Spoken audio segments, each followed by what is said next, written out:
Okay, let's dive right into this. Welcome to today's Explainer. We are taking a really fascinating, objective look at the modern media landscape. We're going to break down some incredibly candid commentary from a media insider about the intersection of politics, entertainment, and the rapidly shifting economics of the creator economy. Basically, it's a deep dive into how the media industry polices its own culture, what exactly happens when someone decides to step out of line, and how independent creators are building entirely new ways to just survive and thrive. So this brings us to the central question framing our entire analysis today. What happens when an entertainer breaks the political status quo? It's a massive tension that sits right at the very heart of the commentary we're exploring. We're looking at an industry that, historically, praises very specific viewpoints. So we really need to ask, what does the fallout look like when a universally beloved figure abruptly shifts gears and voices an opinion that runs totally counter to the prevailing crowd? That takes us to Section 1, the comedian's political pivot. To answer that big central question, the source material introduces a highly recognizable case study, Australian comedian and television personality Dave Hughes.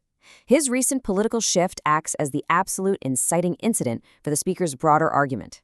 Now notice the stark contrast in Hughes's career trajectory within the industry. For years, Hughes was the absolute darling of the establishment. He was the de facto host to the Logies, which, if you don't know, are Australia's major television awards. He was such a staple that just a couple of years ago, in 2022, he presented the biggest prize of the night, the Gold Logie. He was firmly in the room's good graces, openly identifying as a lifelong Labour voter. But then, things shifted. The commentary points out that Hughes simply got fed up with the political situation in Victoria and publicly threw his support behind Liberal candidate Jess Wilson. According to the source, this endorsement for a change of government instantly, and I mean instantly, transformed him from an award show favorite into the butt of the industry's jokes. And that fierce reaction leads to this incredibly pointed statement from the commentary. The speaker argues there is no greater sin to the left than to have been one of their champions and to then find free thought. The source really highlights this not just as a passing observation, but as a rigid, unspoken cultural rule. The commentator views Hughes's shift not as some radical personality overhaul. He didn't join a cult, he just wanted different leadership in his state. But the resulting backlash illustrates exactly how the establishment actively punishes those ideological shifts. Moving on to Section 2, Awards as Cultural Policing. That specific incident with Dave Hughes forces the speaker to zoom out and examine a much broader, systemic mechanism that they argue controls behavior across the entire entertainment sector. So the absolutely crucial point here is this concept of cultural policing. The source defines this as the alleged use of institutions and major award shows, specifically naming things like the Logies, the Walkleys, and actor awards, as tools to enforce ideological conformity. The argument here is that these awards are not just, purely merit-based recognitions of talent. Instead, they're gatekeeping mechanisms. The speaker notes a really distinct message being sent to young creators. If you play the game and match your content to the cool left, you get the nominations. If you hold a right-of-center opinion, well, it allegedly doesn't matter how talented you are. You just won't be considered a good broadcaster or performer.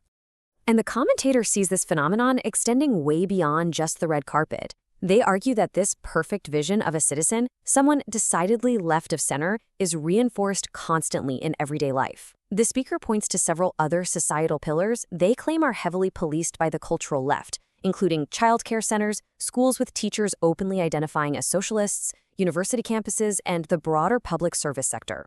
While they do acknowledge that conservatives exist in these spaces, the source claims they are definitely the minority and certainly not the ones driving the culture. This brings us to Section 3, the cost of independence.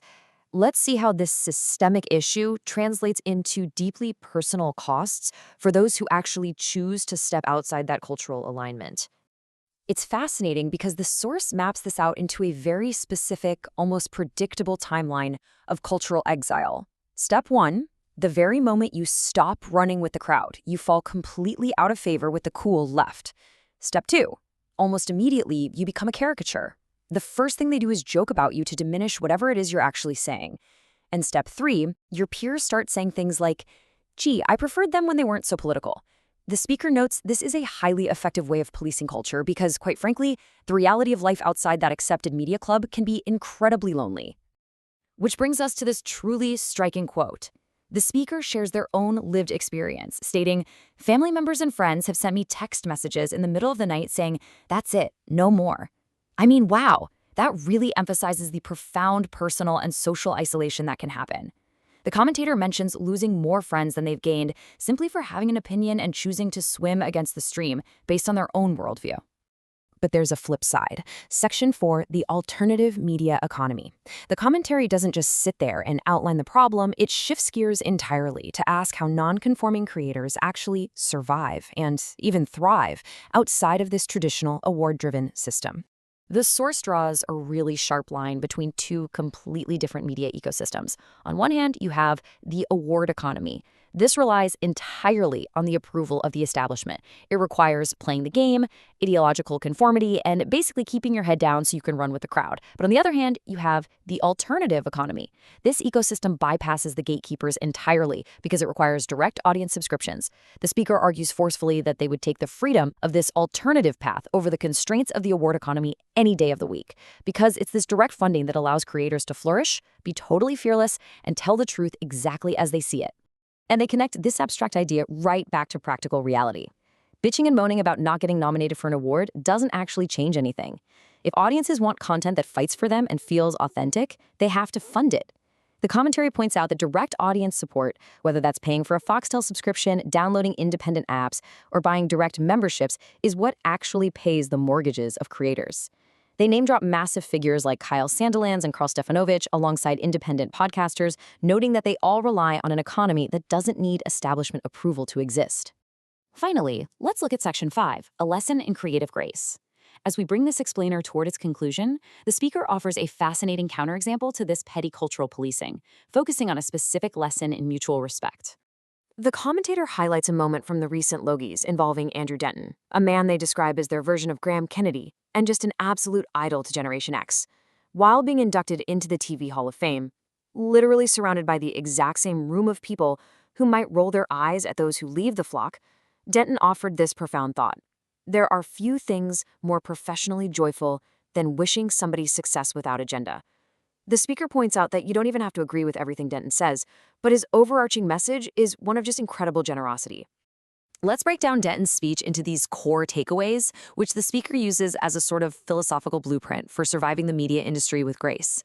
Denton advised creators, don't be afraid to praise someone else, even a rival. If someone nails a project, actually pick up your phone, text them, or call them to say so. He reminded the room to get ready to fail because it's a painful but totally necessary part of the creative process, promising that you'll laugh at those scars later in life. Ultimately, it's about wishing others well without an ulterior motive. The commentator holds this up as the absolute gold standard of how creators should treat one another. And that brings us to the end of our explainer today. We've looked at the pressures of conformity, the reality of cultural policing, and the exciting rise of a parallel audience-funded creator economy. So I'll leave you with this final provocative thought to consider.